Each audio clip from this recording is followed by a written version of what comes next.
Taking on the giants of big foods is not easy, and that's exactly what Paul Brown has done. So today I'm joined by the founder of BOL Foods to talk about innovation, bold brand moves, and how to stay ahead in a fast-changing world of plant-based.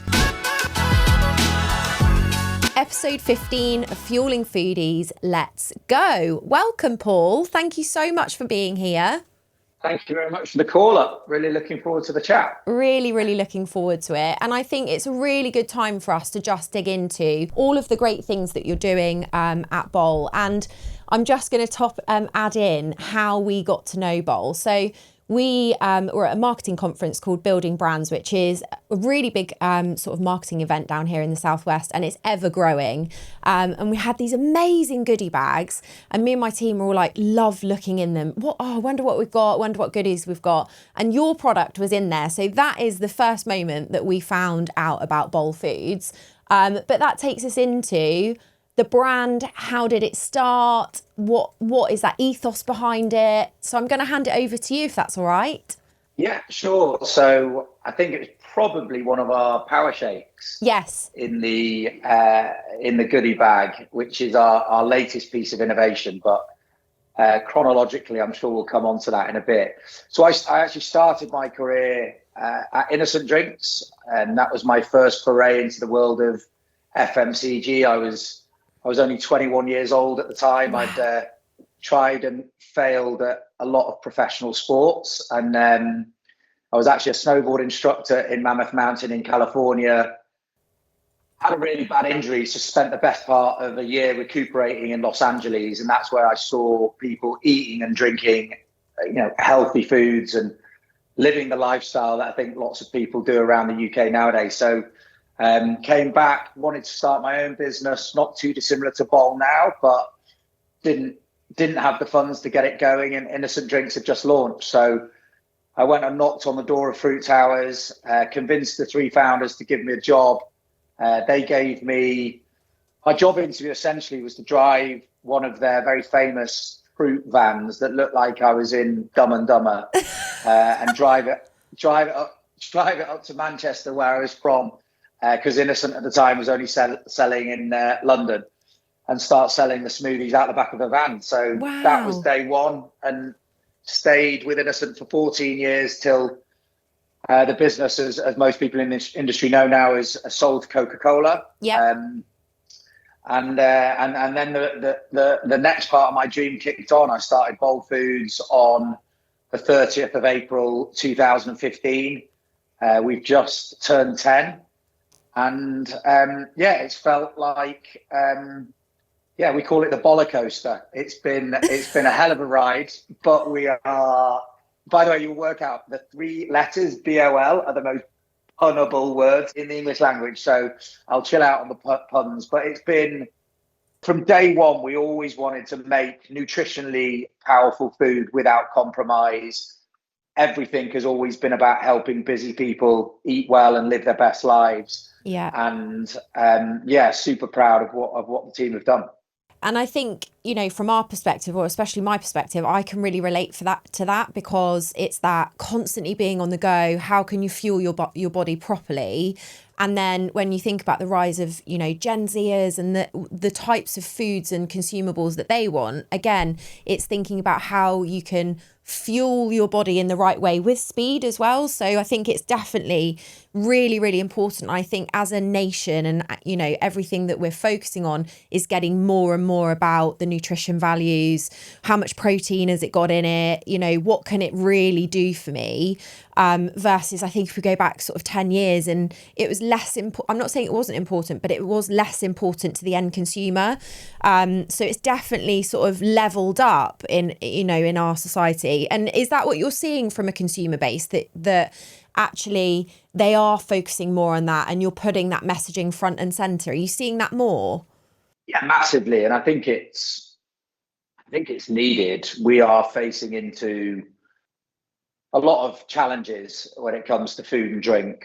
The Joe Wicks License to Kill program that aired last week has kind of really shone a light on the industry. There is an obesity epidemic that we're facing into.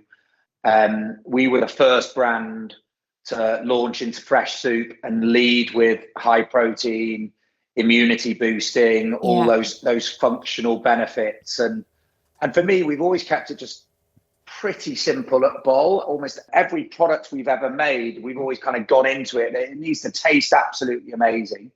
It needs to be really, truly nutrient dense. And it needs to be packed full of real ingredients and natural whole foods. There are so many commercial shortcuts and additives and preservatives and all that UPF, in my mind, nonsense that you can put into a product. And it's 60% of all the food that we consume in the UK is a UPF.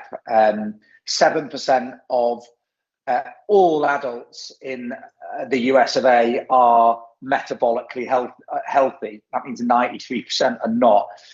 Over 90% of the people in the UK don't get enough fibre. There's all of these different, very clear data points showing that we're not eating healthy enough. So at BOL, it's all about making products that you could make at home if you had the time. And a load of great ingredients. And if you're a half decent cook, but having them on the move.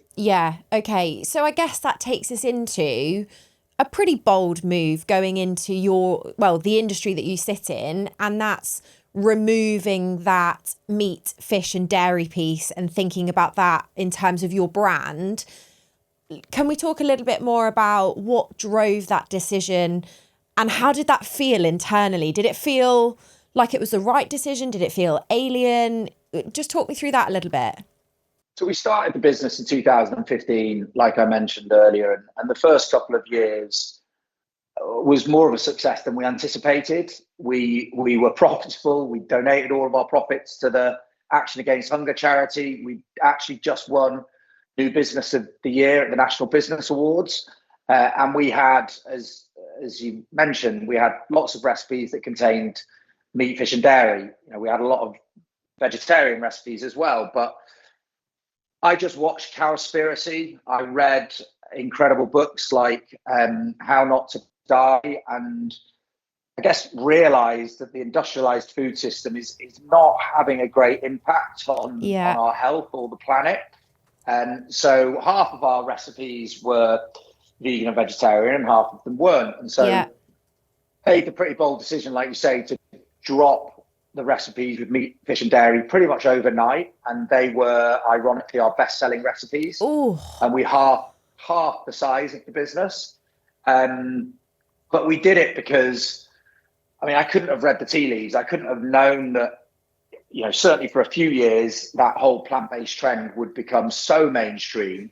But I just knew that no matter where you stand on the nutritional food spectrum, unless you are like a hardcore, I'm just going to, adopt the carnivore diet, which good luck to you on the cholesterol front. But most people know that the best diet one can eat is mainly plant-based and minimally plant-based with meat, fish and dairy thrown in as and when you wish. So we're all about making it easy for anyone to enjoy eating more plants.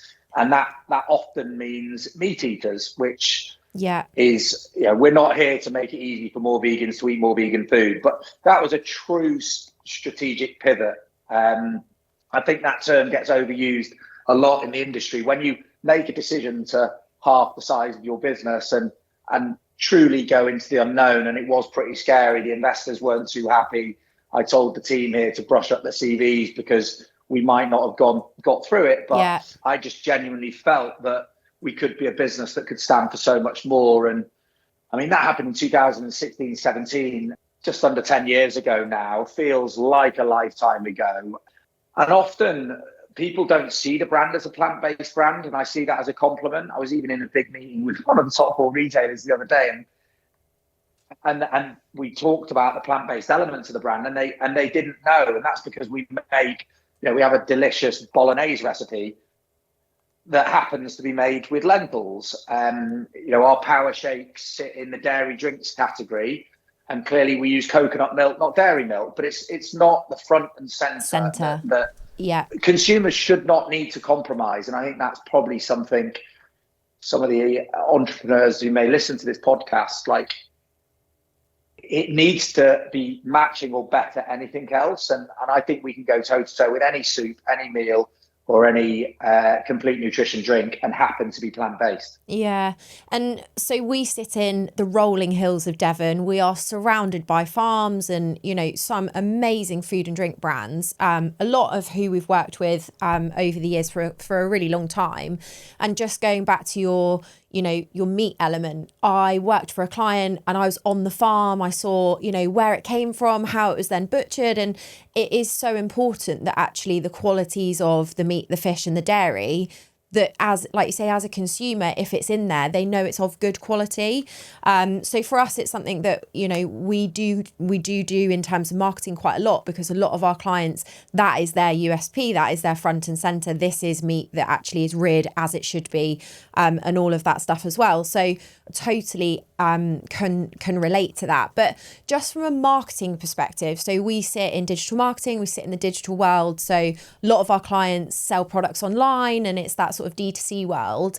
And a lot of our audience that will listen to this are in that space as well. So just talk to me about when you did do the pivot, in inverted commas, what did that mean from a marketing perspective? Because naturally all of your marketing would then have to change. So what was that like as a process? Was that a difficult one? Was it a long one? Are you still auto-correcting now, even 10 years down the line? I think it's a great question. I've never actually been asked it like that. I think it's our North Star has always been about helping busy people eat well. So even though from a product benefit, it's quite a radical change, the fundamentals of what we were trying to achieve still remain the same. The why was definitely sharpened, but the consumer benefit was still the same. It's just a different way of achieving that goal. So it was less about our comms completely changing. It was more about just being even more pointed with what we stand for. And I think that really helps in this day and age where consumers are probably more savvy than ever, because there's more information readily available to them. Yeah. And you can look under the bonnet of any brand, and whether have you heard of the Yuka score? No. So it's an app, a YUKA, and it originally came from the cosmetics industry, but it's now rife in food and drink. So if you've got that app on your phone, you can scan the barcode of any product, so any food and drink product, and it will give you a Yuka score. And the growth of it is incredible at the moment. So I'm often asked, in amongst all of the different noise about you should have this diet, you should eat this foods, or what's healthy, what's not healthy, this is a neutral body which analyzes from a nutritional standpoint how healthy a product is. So combining this with the traffic lights and everything else, I think consumers can establish whether or not something is going to deliver to their needs. So we just became even more focused on telling people, if you want to get high protein products, if you want to get rich in fiber, if you want them packed with whole foods, and you don't have time to cook from scratch, because I would actively encourage people to cook from scratch as much as possible. And if they do have the time, never buy a BOL. But if you don't, then I think we're the next best alternative. So it's more about kind of heading more into that lifestyle side of the benefits and not just talking about the ingredients themselves, because that gets a bit boring to people after a while. Yeah. So, and again, this is where I get a little bit geeky, but talk to me about your consumer. What does your ideal or normal BOL consumer look like? What sort of age are they? What demographic? Because I love hearing sometimes brands have a name for their consumer or a name for, who it is internally. So do you have that? Do you have that person that you all talk about? It's funny because when you said the ideal consumer, I mean, who is it's that? Someone that loves us and buys a lot.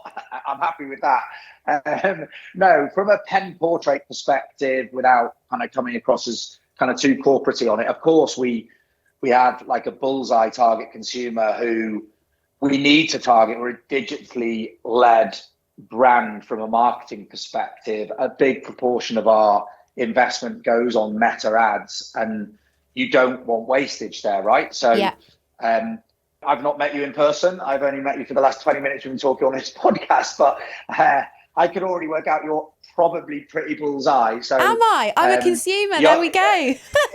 It's young, largely professional, ABC1, looking to eat healthy, lead a relatively healthy lifestyle. That's our target shopper. But Tesco is our biggest customer, and we buy into their dunnhumby data, and it gives you huge amounts of insight on people that buy us. And actually, we've got a big over-index with your profile that is actually called Roshni. You were looking for a name, they call it Roshni. Love that.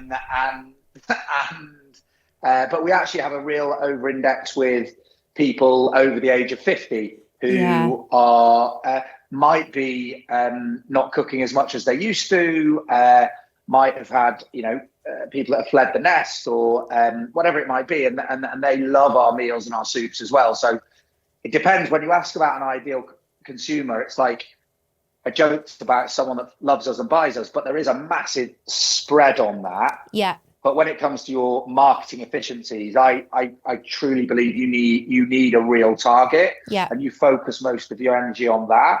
But you will always get people outside of that buying you in the shops as well. Yeah, and just so you think about the brand 10 years ago, think about it now, and that sort of scaling journey around BOL and growing it and going into what's the next sort of growth phase for the business.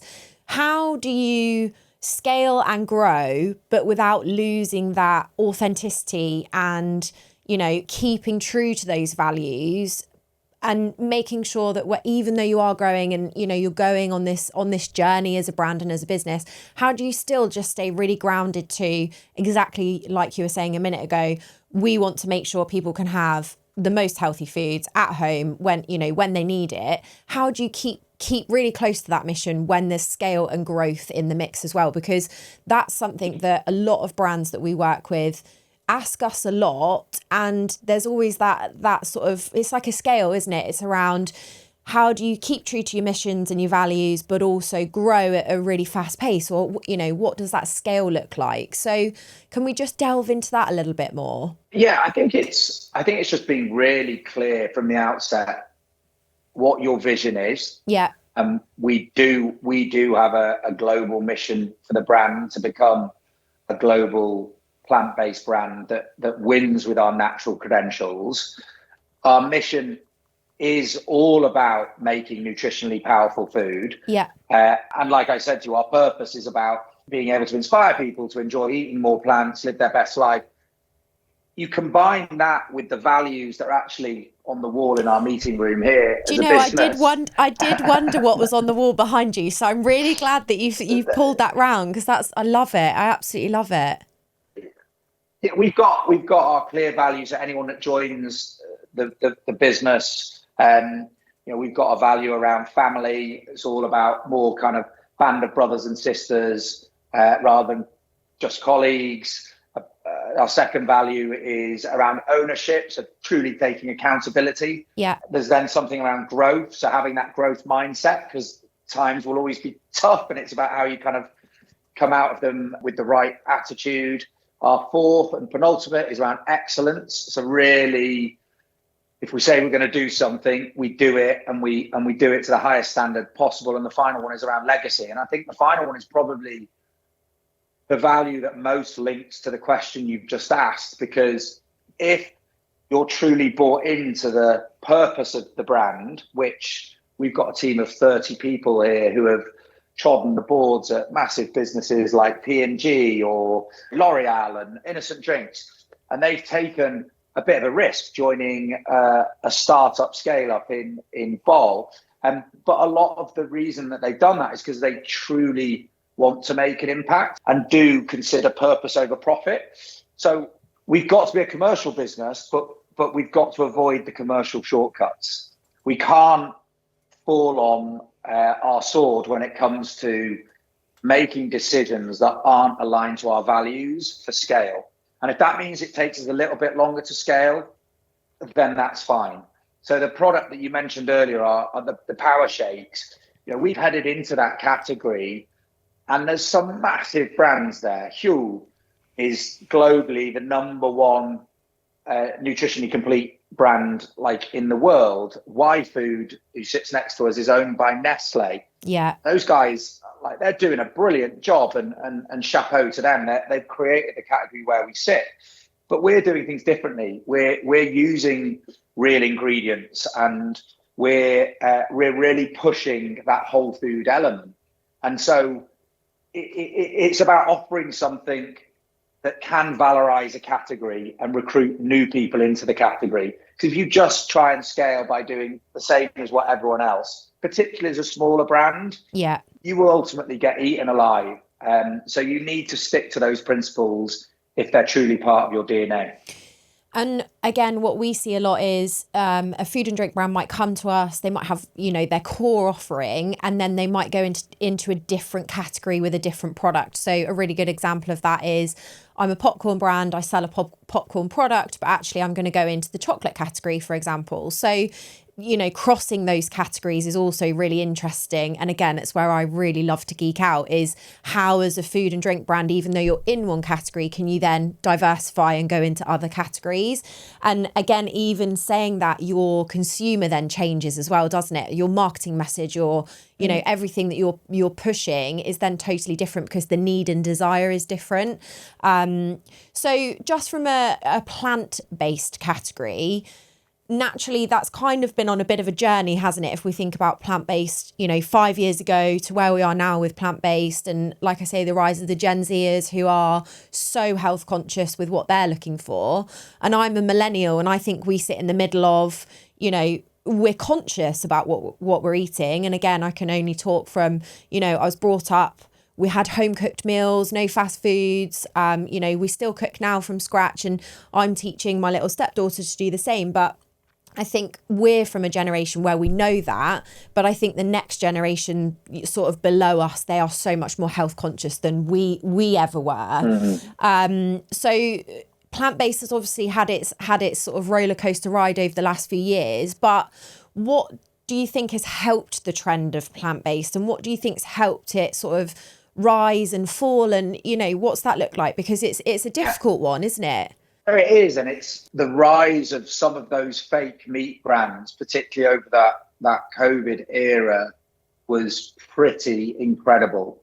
I mean, I've not looked at the numbers for a few years, but I think Beyond Meat got to valuations at many, many billions, and now I think it's in the millions. So I do feel that the whole industry started drinking its own plant-based Kool-Aid. Yeah. And I said, I thought there was going to be a backlash against what I call dirty veganism, because if a product is high in salt, high in oil, high in sugar, if people are choosing that because they think it's healthier for them, and then they get under the skin of things and realize maybe it isn't, then there is going to be a bit of a backlash. So I think plant-based, well, I don't think plant-based is going to be here forever, right? There's not going to be, you're never going to lie on your deathbed and be told you've eaten too many vegetables. So it's just at what point, in which category,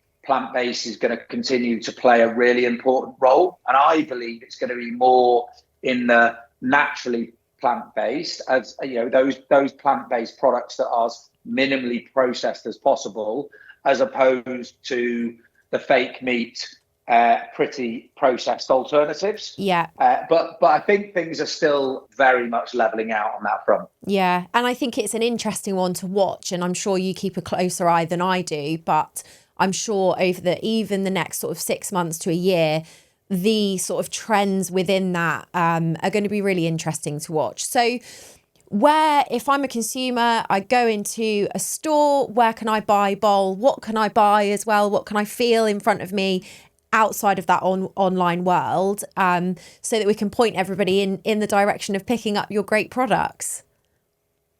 Amazing. So kind of go throughout the day, because we've got 3 different product ranges. So we've got our power shakes here, and these play perfectly in what's called the smart food category.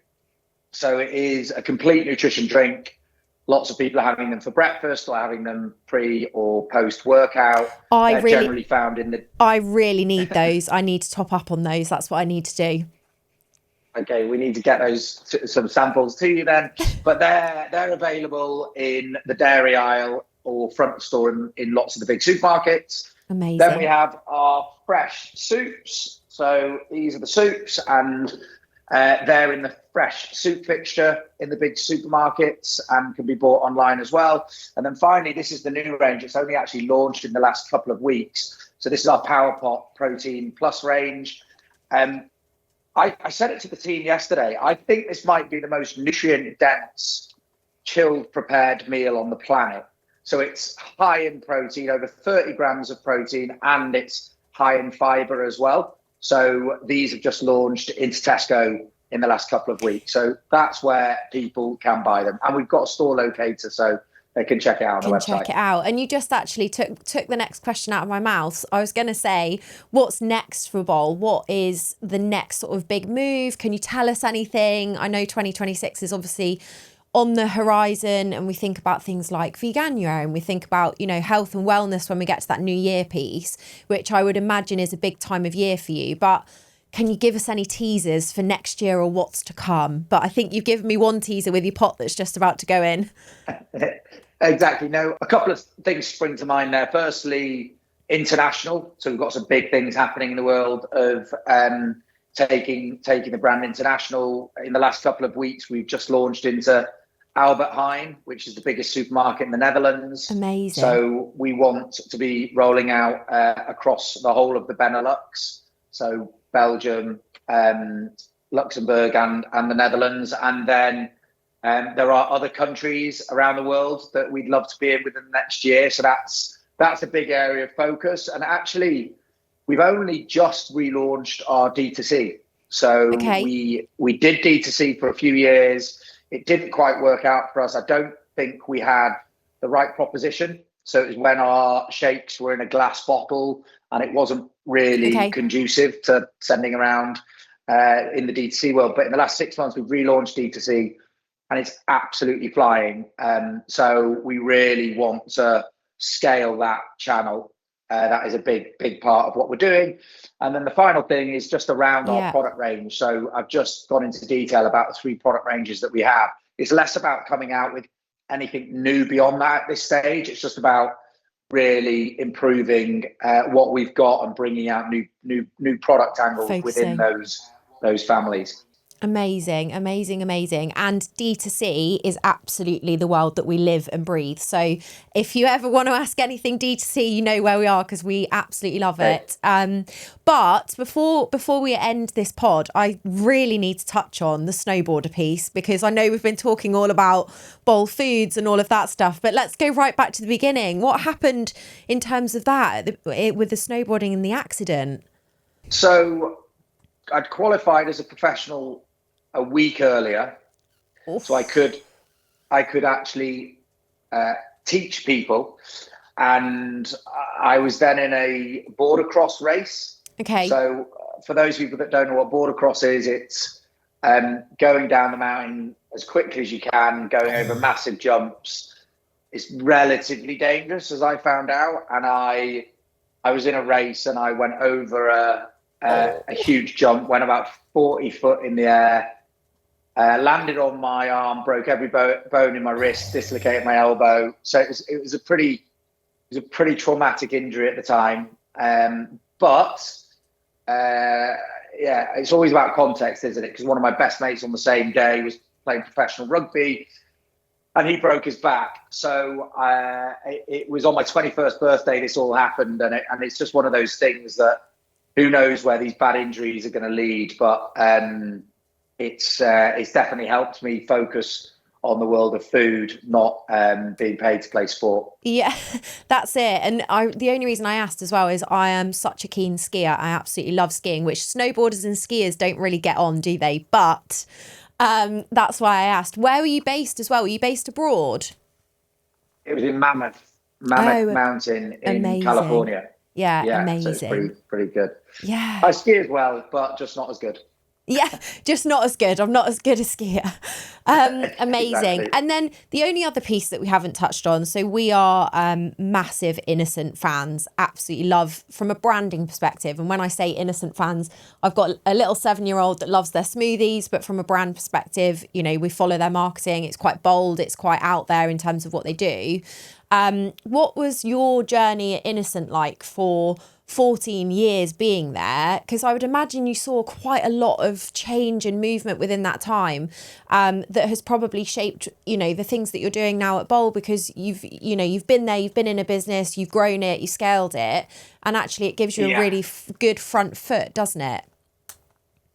Yeah, I mean, honestly, I could talk for hours about what I learned at Innocent, and clearly we don't have the time. But yeah, would actively encourage anybody listening to really dig deep on the Innocent story, because it was started by 3 incredible founders. They were mates from university.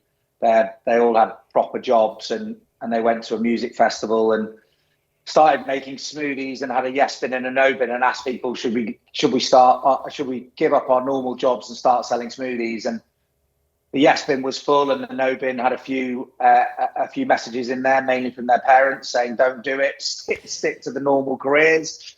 And they did it. And so they started in the late 90s, and they truly broke the mold from the products that were made to the way it was communicated on unpack, to the team and the culture that we built there. So much that I'd actually dropped out of university, and I felt I kind of fell into the best business school I possibly could. Yeah.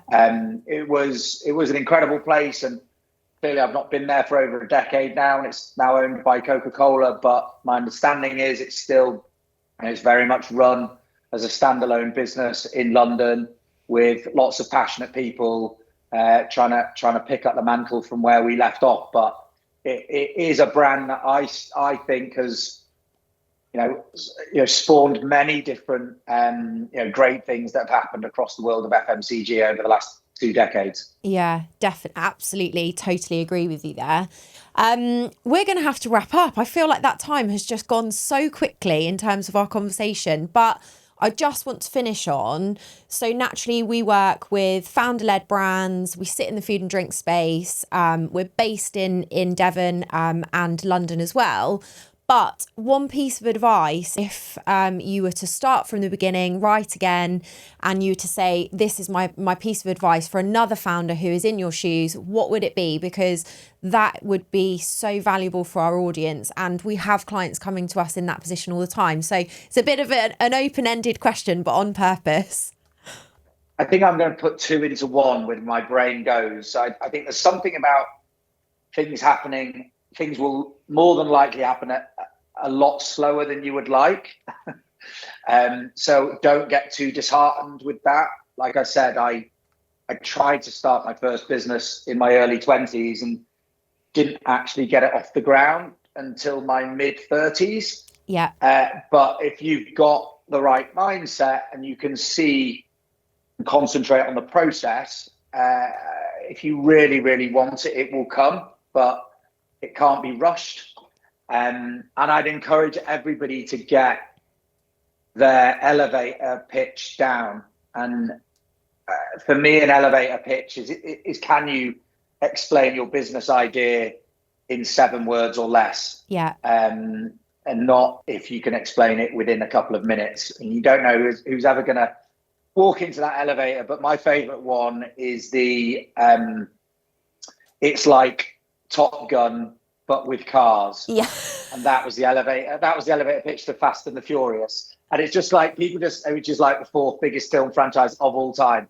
Yeah. So really, really honing down what it is that you're trying to create, and not getting too disheartened if it doesn't come off as quick as you like, because it can be done. And I think it's probably this day and age is as good a time as any to follow your kind of entrepreneurial journey. Yeah, love it. Thank you. Really, really impressive. And I think from our perspective, those sort of golden nuggets of insight, inspiration as well, because you're sitting there, you've done it, is absolutely fantastic. And just doing it as well, especially from a data perspective, we live and breathe data, and we can read data and prove, you know, this is your customer, this is what your audience is.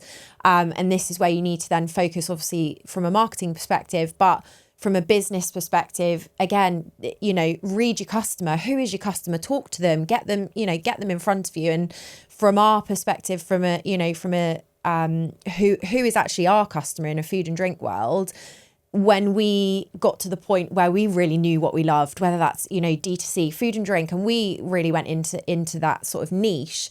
And like you say, you can say it in 6 or 7 words. What do you do? So powerful. So I absolutely agree with that. Thank you so much, Paul. Really, really appreciate your time. And I know that our audience will absolutely love to listen to everything about BOL. And I hope they go and check you out as well. Go and check them out on socials. Go and look at their Insta. Go and take a look at their website as well. If you're near a supermarket, make sure you go down that dairy aisle. But thank you so much. I really, really appreciate it. And I think that's us. Absolute pleasure. Thanks, Paul. Speak to you soon.